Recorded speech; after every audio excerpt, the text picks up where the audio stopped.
Bintu Innikon, wo item sosor la comme de. Donc, à debbo comme je suis une femme spéciale. Je suis unique. Chacun est unique. Ko hondum wadi dum na karmo ko yagal mi yehi na wadgol piji won extraordinaire ko jiggol mi jonni. Hay ota munyade si goddo wadi mako boni ko fionu nga munyota ko on tigi. Toujours wona don inna c'est fini tu restes là ko fionu nga wata munyade. Ça mounya kile en fait tu vas pas blesser les cœurs mais tu vas comment dirais-je briser des cœurs. Joni non wala motivation ande kadi indugol ko prophète Joni wachino wino kango tigi na ondulado o yaltino do wowli. Donc à délivrimo il était enchaîné mais tu l'as libéré. Joni o woni une personne normale comme nous autres. Ouais, mi sikki ko dum do mi sikki kadi hari au fait ko onno ba min jombindiri mi hari be tro ko on to non be ni ko be prophète be andi ko do mi andi ko ba min jombindiri prophète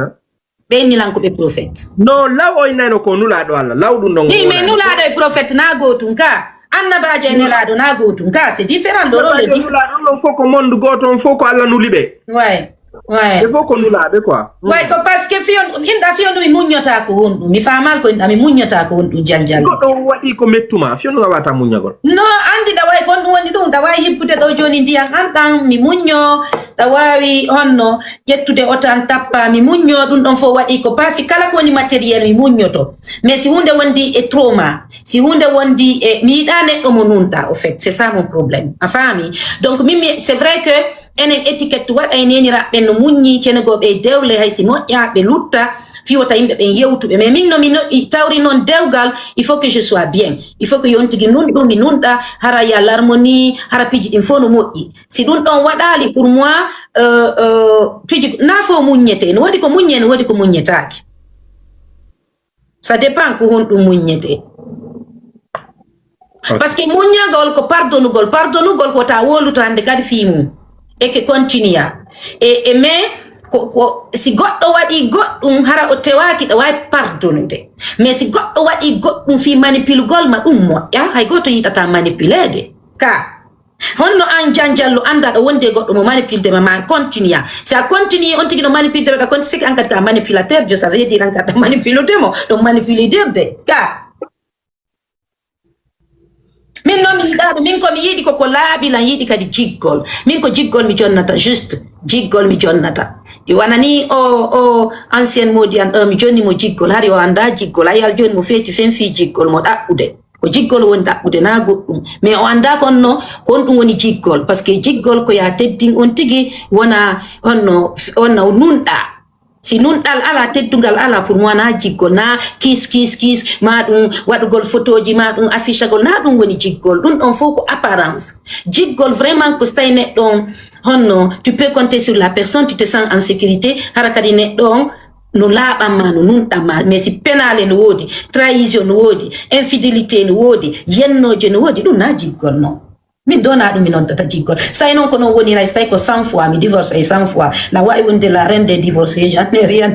na haccati an non ko Allah on tant que on holla Allah ko windi ko deftere ko combien de fois mi divorcata si mi divorce c'est mon problème ça veut dire que j'ai toujours l'énergie pour divorcer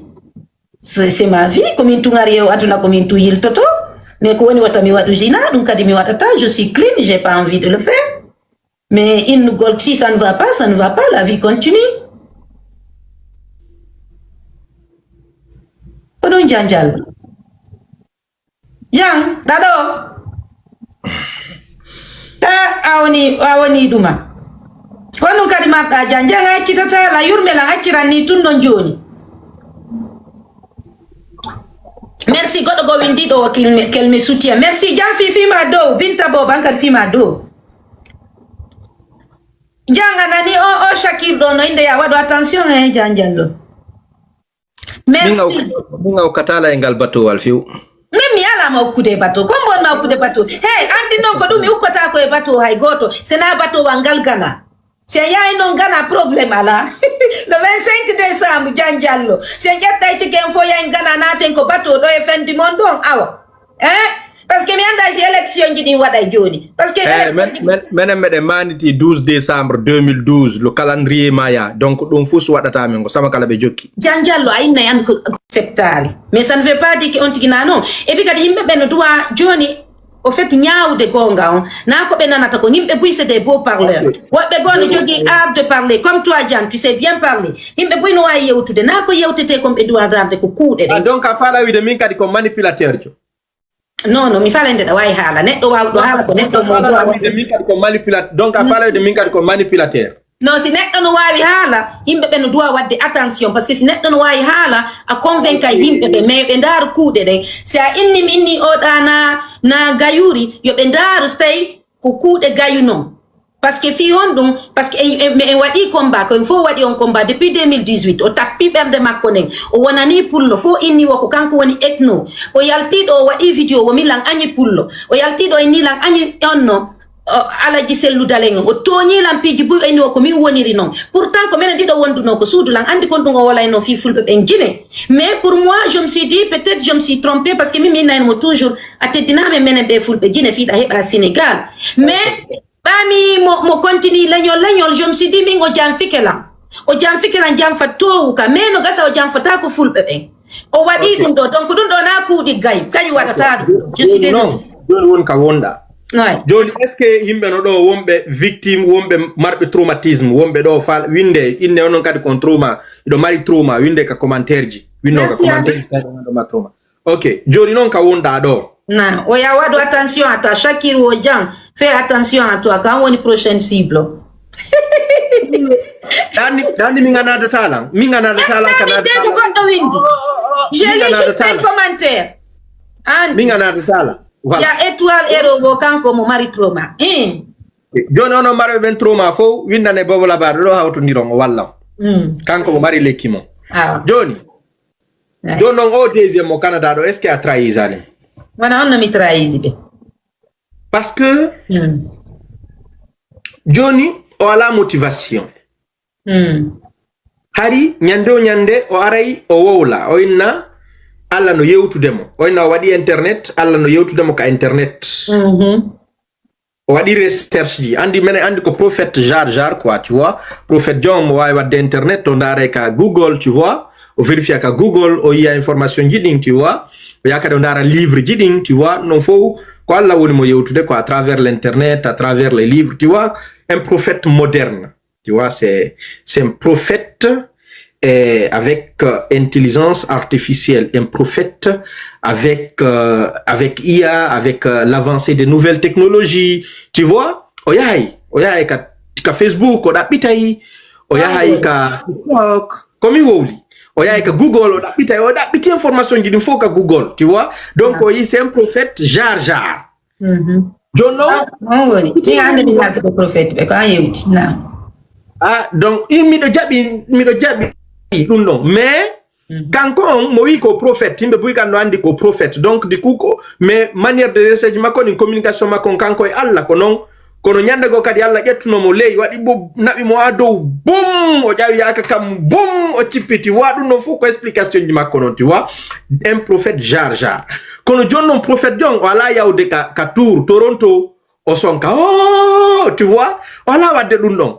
prophète John Posi, il est devenu mignon, beau, au borno tionchi labadi, haramoni correct, wat on vidéo ji, fo non fala, imeme wo be jaloux, be fala e modi, sabu mon, John no no fo ala wadde. Johnny prophète John, ye wada video e wolta, o jetta ni livre jogdi imbe winda yo wol na wolta ona do. O sanji kadinde Johnny ay ko yahuya. Johnny non est-ce que na an wadi mo traumatisme parce que kanka di Johnny woni traumatisé. Est-ce que na un traumatismo si fanno oya kadi wonir non kadi traumatisé tanko explique dum non mimi sikki fena be arno ko réseaux sociaux hari be traumatisé burini au contraire be woni calme antiga woli joni joni woni calme ça veut dire a joni mo lekki joni do yo yaw e objectif makon o golle makko prophétie makon o wada ko woni ko wadde tout joni wala wadde dum non joni o woni prophète jar en amour joni gumen tu vois donc joni wala duma ko wala duma fus andi mi goddo go mi himbe buino mi goddo go windi way himbe buito nyilan dum yi kadi goddo dido tato no windi do ko mi manipulatrice jo mi manipulate no na mi manipulate non nin ko enen dido kon John est-ce que na an duman en fait John est-ce que il n'est pas victime o don nami on ma yetade min ko mi neddo ko victime no min mi fala ma yeta go na mi manipulatrice me ko mi neddo jonno wo jiggol kala wondude ancien